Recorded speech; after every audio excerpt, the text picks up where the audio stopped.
bem-vindos ao 18º episódio do CBcast, aqui de Unai. Nós iremos hoje falar sobre contabilidade rural. O meu convidado, Ricardo Oliveira, é especialista na contabilidade rural e o tema é impactos e oportunidades para o produtor rural com a reforma tributária deste ano. Então, o Ricardo, ele é natural aqui de Unai, né, Ricardo? Isso. E bacharel em Ciências Contábeis, formado em 2013 pela SENEC. Ele tem MBA em Auditoria Digital e Direito Tributário pela Faculdade BSSP. Ele tem fez MBA em Holding e Planejamento Societário pela UniBF em Goiânia, sócio-diretor da Audicop Unai Serviços Contábeis, escritório de contabilidade aqui de Unai, desde 2020, né, Ricardo? E especializado em contabilidade para o agronegócio e constituição de holdings. Conselheiro fiscal da gestão 2024-2025 da Associação dos Contabilistas do Noroeste Mineiro. Seja muito bem-vindo, Ricardo Oliveira. Obrigado, e a primeira pergunta, né, Ricardo, o que te levou a escolher a contabilidade como a sua profissão, o curso de contabilidade e ciências contábeis, e depois ser um contador especializado na área rural? Obrigado, Rafael, pela oportunidade, né? Assim, a contabilidade, ela está no DNA da família, principalmente, assim, do lado do meu pai, né? A família, ela tem mais de 10 contadores já.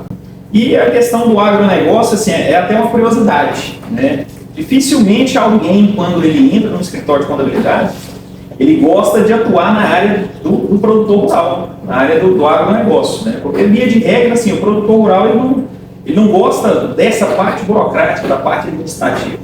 O produtor rural, ele é muito bom naquilo que ele faz, da porteira para dentro. Então, do agronegócio, ele está preocupado em produzir bem e vender bem, né? Já vou puxar o gancho com essa pergunta aí. Qual que é a importância, mesmo para os médios ou pequenos produtores, você ter uma gestão, um auxílio, uma ferramenta de contabilidade para a sua gestão da sua propriedade? Rafael, isso é de suma importância, porque assim, hoje em dia, num mercado tão competitivo, né, do agronegócio, aquele produtor que está organizado administrativamente, ele também vê esses reflexos no financeiro dele.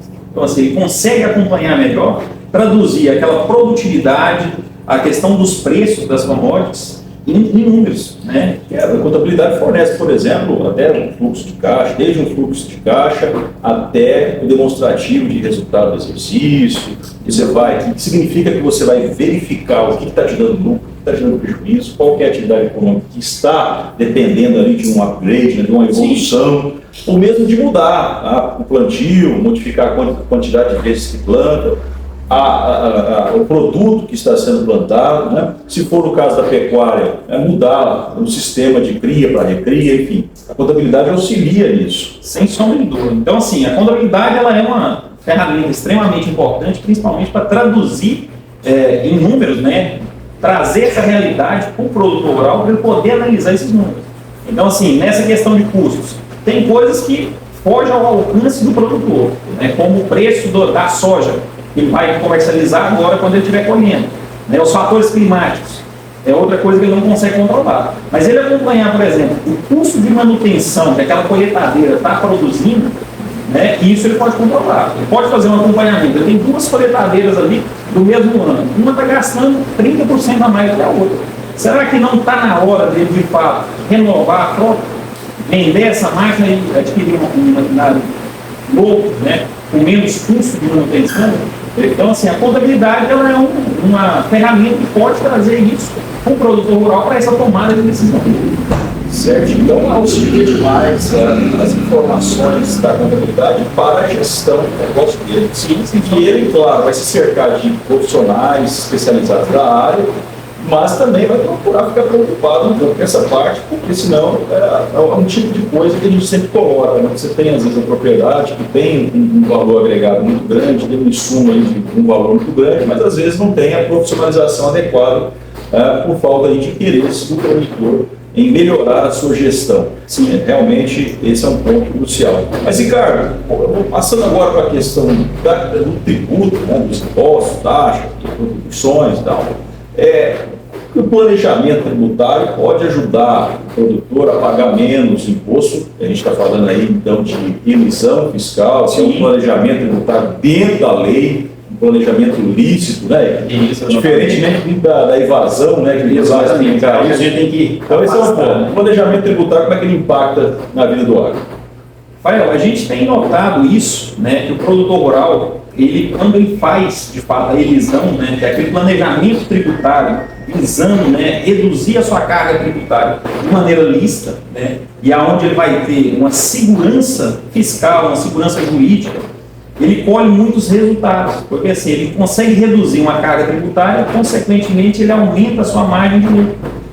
Então, a questão do planejamento tributário, hoje em dia ele está assim, muito intrínseco, apesar do agronegócio, ele vive muito daquela, ele não gosta muito digamos assim, da organização, né? O produtor rural, como eu disse inicialmente, ele é muito avesso a essa questão de se profissionalizar. Se a gente trouxer um exemplo, por exemplo, qualquer mercado pequeno, né, uma mercearia ali da esquina, o empresário ele precisa ter esse acompanhamento, né, uma conciliação bancária, uma conta específica para o negócio. O produtor rural não, o produtor rural ele se acostumou a trazer aquilo de qualquer forma. Né? O exemplo típico é o planejamento tributário sobre o fundo rural. São duas opções: a opção de recolher sobre a folha do empregado ou aquele direto, de 1,5. Tem opções que você vai verificar na prática e o contador vai fazer uma análise, um diagnóstico para saber qual seria, né, a melhor opção possível. Isso é planejamento aí, cara. Sem sombra de dúvida, porque assim, não existe no agronegócio, Rafael, não existe aquela questão da receita de bolo. Pode ser que aquilo que é muito bom para você, enquanto produtor, para mim, enquanto produtor, não é. Então, assim, a gente tem que analisar caso a caso, e assim, o fundo rural é um excelente ponto, né? Porque assim, depois da Lei 13606 de 2018, que veio, né, para trazer uma abertura para o produtor rural negociar aqueles débitos que foram constituídos de fundo rural, porque teve aquela questão, apesar do fundo rural ser muito antigo, lá de 71, né, mas ele veio sofrendo mudanças. Em 91 houve essa opção de se pagar pelo faturamento e não pela folha de salários.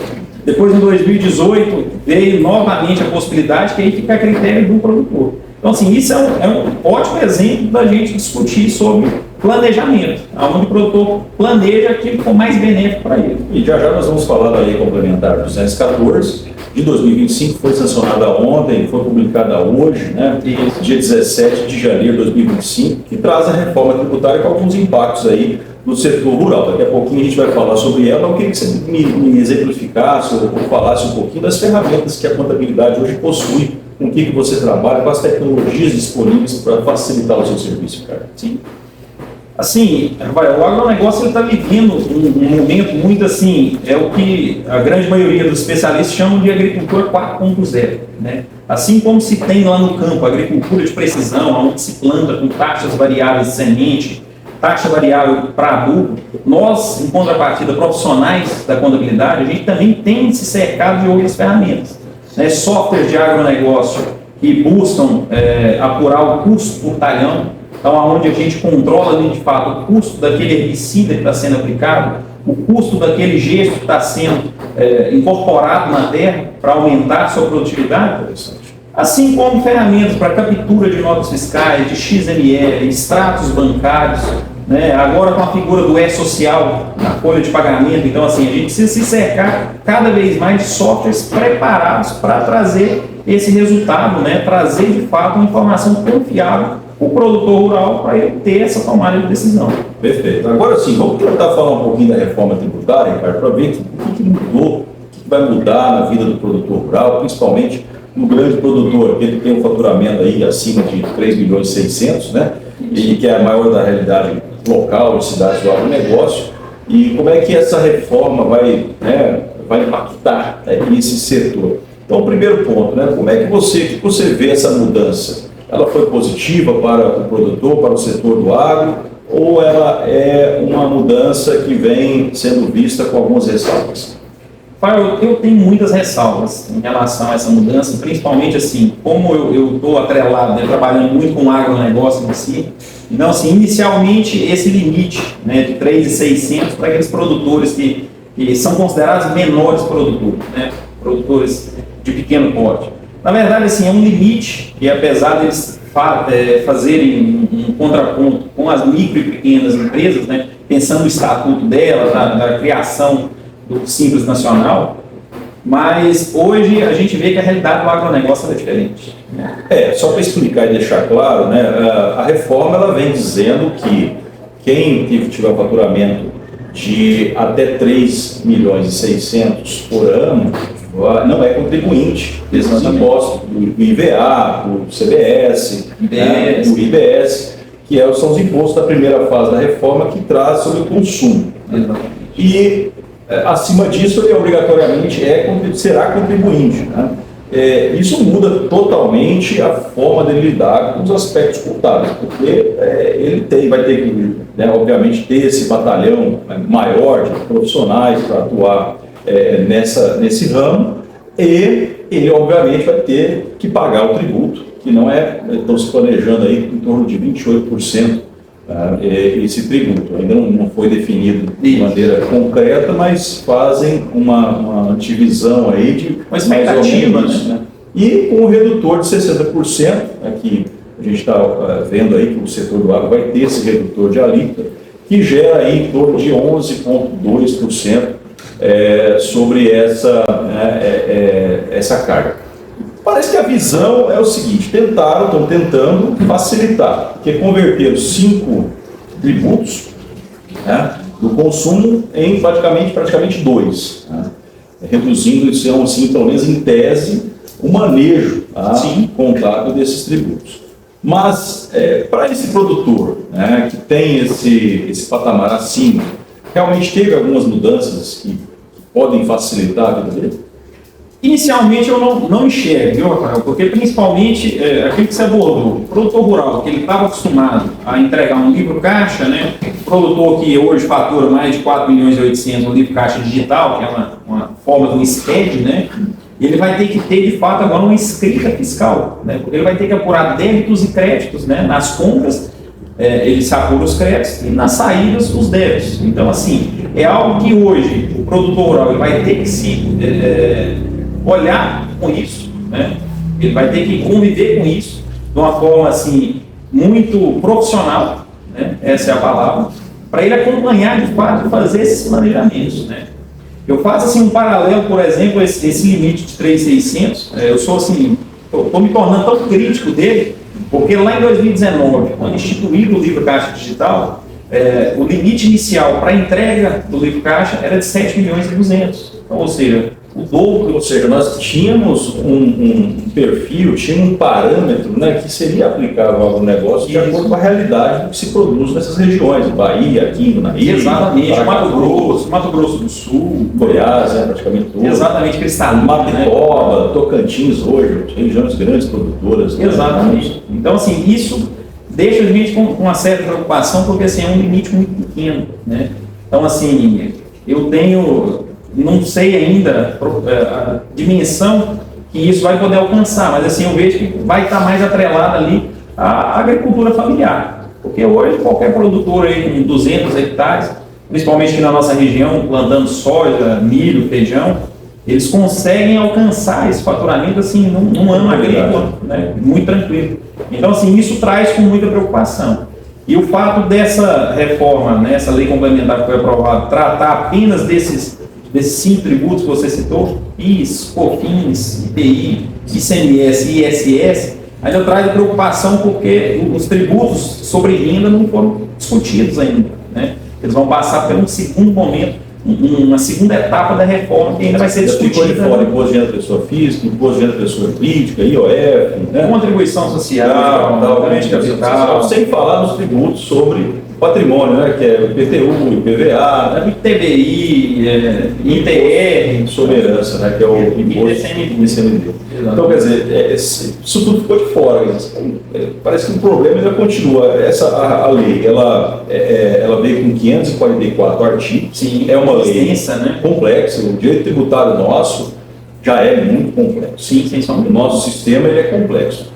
Para se ter ideia, é preciso, para aprovar uma lei que altera as estruturas tributárias, tem que ser uma lei complementar, com mais deputados e mais senadores. No caso dessa lei complementar 214, a metade aí dos senadores, né? Maioria absoluta deles, 41, e a metade de deputados tiveram que se pronunciar favorável a ela para ir para a sanção. É uma lei complementar, é algo mais sério, né? Que precisa ser complexo, né? Mais complexo. O Código Tributário nosso, me parece que demorou um tempo, de 1950 até 66, uma espera, um estudo de anteprojeto, né? De muito tempo. Né? O nosso Código Civil atual, ele ficou de 75 até 2002 sendo discutido para você, né, ter uma norma, né, que pudesse trazer uma amplitude dessa para regular a vida dos brasileiros. Se a gente pensar... E a reforma nossa aqui parece que foi muito rápida, né? Exatamente. Foi assim, atropelado, porque se a gente pensar, a nossa lei das SAs, que é o que regulamenta, né? 6.404, né? Isso, ela é de 64.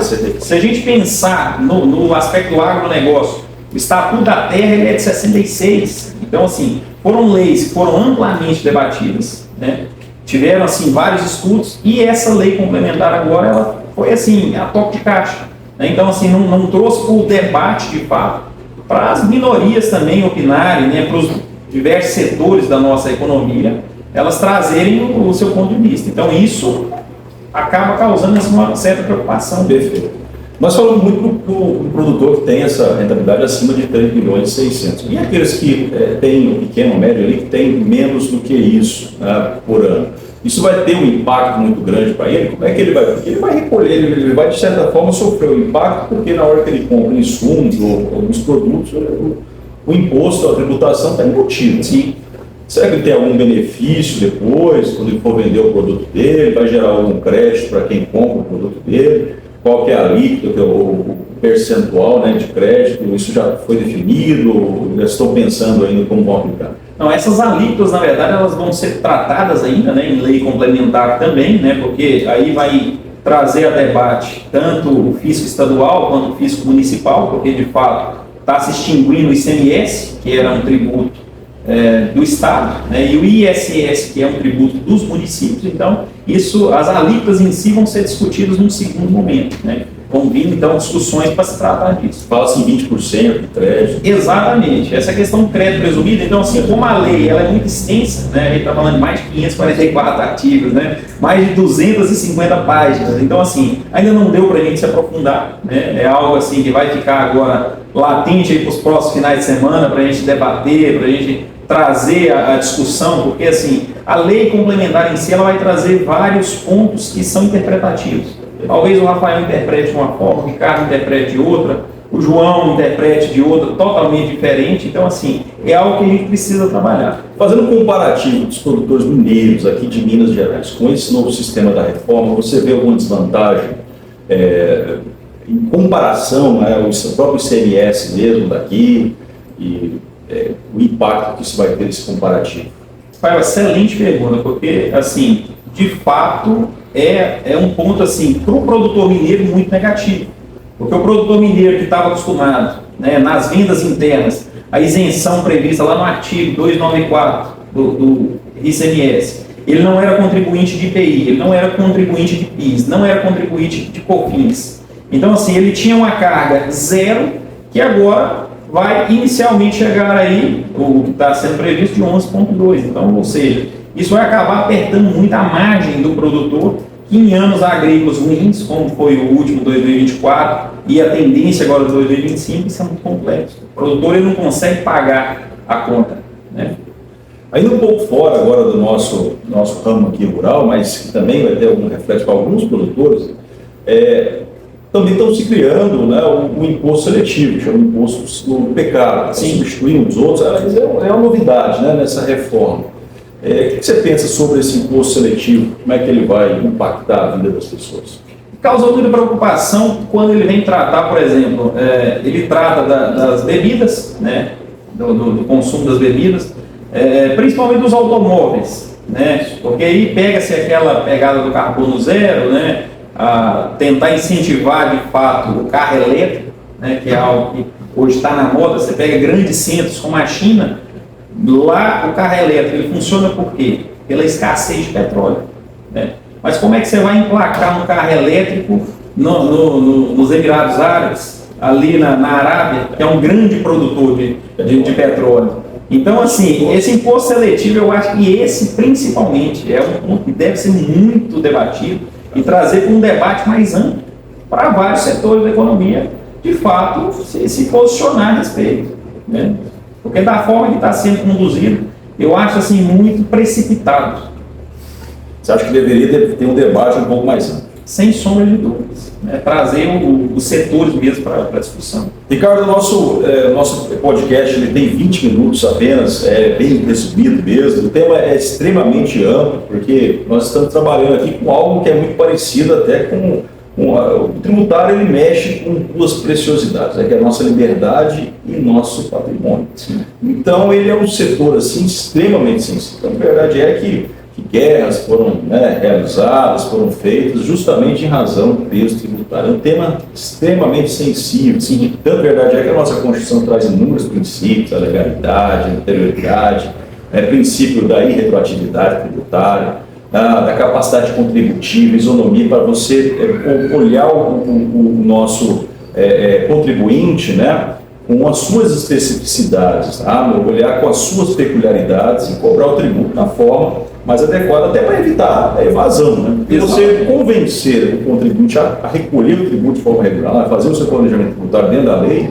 você está trazendo ele para o nosso regime de forma adequada, né, e colocando para recolher os tributos de maneira regular. Então esse é um tema extremamente importante e amplo, né, Ricardo? Demais. A gente vai ter que separar aí por setores, né, para a gente poder depois voltar aqui, né, e discutir, debater como é que vai ficar essas alíquotas do pequeno e médio produtor, né? Essa questão aí do crédito presumido dele, que é importante também, e vários outros temas ali que são, né, cruciais aqui para o nosso direito tributário e para a contabilidade tributária também, contabilidade pura. Obrigado pela sua participação, viu, Ricardo? E até o próximo episódio.